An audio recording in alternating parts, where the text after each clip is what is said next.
নমস্কার, welcome to my channel. তো আজকে আমি এখানে বেশ কিছু ইম্পর্টেন্ট যে মডেল বা যে শিখনের তত্ত্ব এবং তার যে আবিষ্কারক বা প্রবর্তক সে সম্পর্কে আলোচনা করব।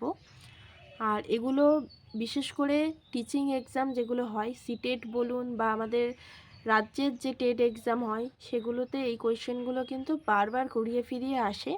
তো এটা একটা ইম্পর্টেন্ট ক্লাস হতে চলেছে, তাই আপনারা দেখতে পারেন। শুরু করা যাক। তবে তার আগে একটা কথা বলে দিই, এখানে যেগুলো স্টার দেওয়া আছে, মানে স্টারের ওপর রেড পেন দিয়ে যেগুলো দাগ দেওয়া আছে, এগুলো হচ্ছে মোস্ট ইম্পর্টেন্ট। এগুলো বেশিরভাগ পরীক্ষায় আসে।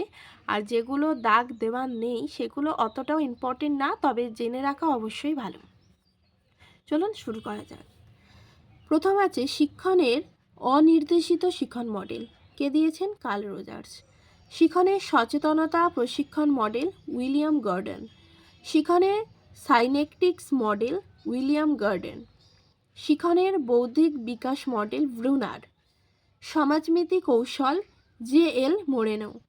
মনোবিজ্ঞানের ওপর ভিত্তি করে প্রথম শিক্ষা পদ্ধতি গড়ে তোলেন জোয়ান হার্ভার্ড। এটা ভেরি ভেরি ইম্পর্টেন্ট। এইরকম প্রশ্ন করতেই পারে যে আমাদের আগে যে গতানুগতিক শিক্ষা ব্যবস্থা ছিল, যেখানে একটা মুখস্থের ওপর বা রোড লার্নিংয়ের ওপর গুরুত্ব দেওয়া হতো, কিন্তু বর্তমানে শিশুকেন্দ্রিক শিক্ষা এসেছে।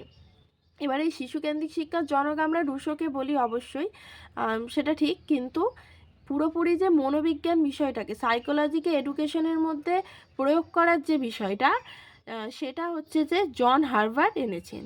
মানে পুরো সাইকোলজির ওপর ভিত্তি করে একটা শিক্ষা পদ্ধতি যে গড়ে ওঠে, সেটা হচ্ছে জোয়ান হার্ভার্ড প্রথম বলেছিলেন বা তার তত্ত্বে তিনি দেখিয়েছিলেন।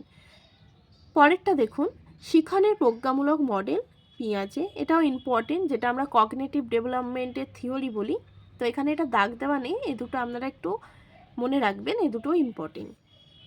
টাইপ 1 শিখন, যেটা প্যাভলভ, যেটাকে আমরা হচ্ছে প্রাচীন অনুবর্তন তত্ত্ব বলি, তো সেটা হচ্ছে প্যাভলভের টাইপ 1 শিখন।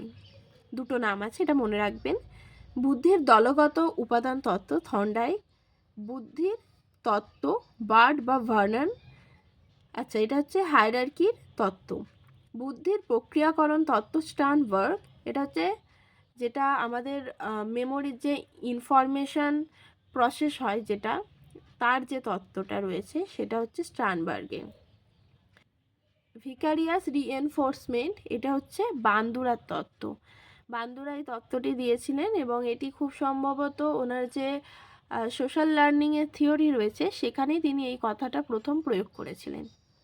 টাইপ 2 শিখন, যেটা স্কিনার দিয়েছেন এবং এটাকে আমরা অনুবর্তনের যে অপারেন্ট অনুবর্তন বা সক্রিয় অনুবর্তন বলে চিনি, সেটারই আরেকটা নাম টাইপ 2 শিখন। এরপরে আসি এদিকে হচ্ছে শিখনের দ্বিউপাদান তত্ত্ব, যেটা হচ্ছে মোরবার। সেটা শিখনের দ্বিউপাদান তত্ত্ব। আর বুদ্ধির দ্বিউপাদান তত্ত্ব দিয়েছেন কিন্তু স্পিয়ারম্যান। কারণ নির্দেশক তত্ত্ব ওয়াইনার। কারণ নির্দেশক তত্ত্ব এটা সম্ভবত যেটা আমাদের ইমোশনালের ওপর একটা তত্ত্ব রয়েছে, তো সেটাই হচ্ছে কারণ নির্দেশক তত্ত্ব। পারদর্শিতার পেশনা ম্যাকক্লেল্যান্ড। অর্থপূর্ণ শিখন আশুবেল। শিখনের প্রাচীন অনুবর্তন তত্ত্ব প্যাভলভ। শিখনের সক্রিয় অনুবর্তন তত্ত্ব স্কিনার। শিখনের সমগ্রতাবাদী তত্ত্ব কোহলার, কফকা, ওয়ার্দিমার।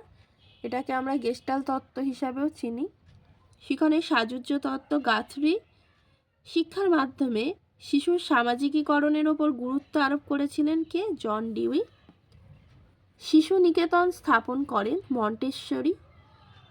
শিক্ষায় কিট বা উপহারের প্রবর্তন ফ্রয়েবেল, যেটা হচ্ছে কিন্ডারগার্টেন। মানসিক বয়স ধারণাটির উদ্ভাবন বিনে সাইমন। ডাল্টন গ্ল্যানের প্রবর্তক হেলেন পার্কহার্স্ট। তো আজকে এই পর্যন্ত আলোচনা থাকলো। পরবর্তীতে আপনাদের যদি মনে হয় এরকম আরও কিছু ভিডিও আপনারা পেতে চাইছেন, অবশ্যই কমেন্টে জানাবেন, আমি নেক্সট ভিডিওতে উপস্থাপন করব।